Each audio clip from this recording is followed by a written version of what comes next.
Let me tell you what we're talking about here today. It's not, when I walked in the floor today, and so many of my friends did also, we passed the Capitol Police, passed all these people on the diocese, we passed so many people on the way, and you would think that we're talking about every single person that works for the government. Now, the truth of the matter is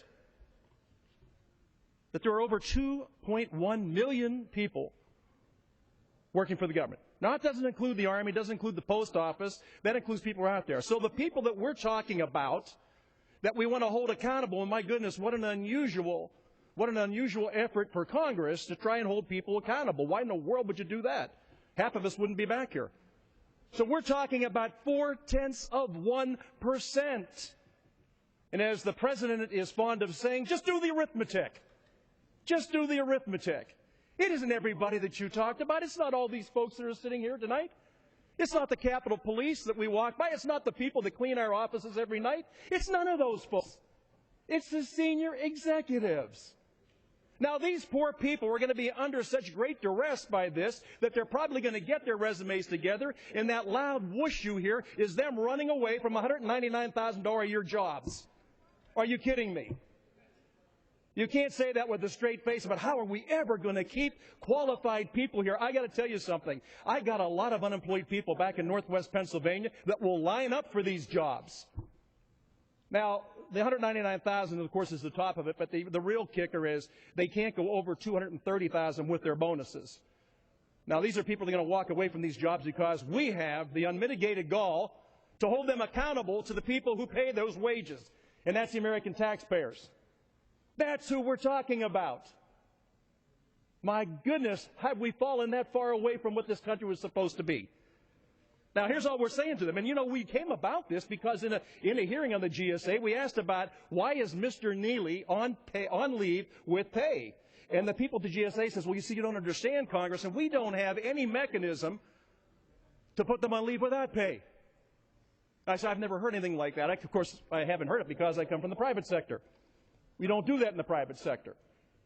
But what I did find out was they would love to have that. The people we put in charge of these agencies would actually love to be able to hold those that work for them accountable and responsible. So what did we give them? We give them the ability to do that. Now, they can fire somebody on the spot, but we didn't do anything about their due process. That person's still entitled to come back, and any protections he has under the law, he or she still gets. We can create an investigation on a leave without pay, but we also require that the agencies report to Congress every 45 days to let us know where the investigation is. My goodness, there's nothing harder in this book than trying to get information when there's an investigation underway, and I think that we've seen that the last couple of months. You want to get the information, well, we can't talk about it now because there's an investigation going on. Doesn't make sense to me, doesn't make sense to the people that I represent. Now, you know, when we talk about protecting American workers and we talk about what our duty is here, we were elected by a group of people from districts all over this country to come and represent them. According to the IRS, there's 145 million Americans who pay taxes. They file their taxes every year. There's 300 million out there, but 145 million pay taxes. That's who it is that we're trying to protect. They're the ones that pay for every single thing that happens here. Or they co-sign the note on the loan to keep this place floating. So I want you to look at this now. There's total federal employees, 2.1 million. Now, this little red sliver, and it's hard to see. Remember, this represents 0.4%. And as the President would say, it's all about the arithmetic. It's all about the arithmetic. And I would say to my colleagues on both sides, it's all about the people we represent. So I appreciate the spin.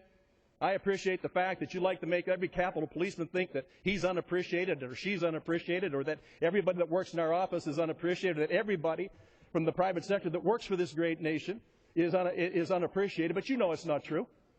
And you know what you're saying is not true. But what I love to see is for you to stand up on this floor and look at people and say, this is what's going on, and you know it's not true.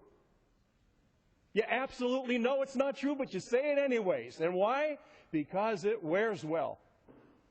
So I'm going to yield back, Mr. Chairman, to thank you so much, and thanks for bringing this legislation up, and thank you for protecting the American taxpayer.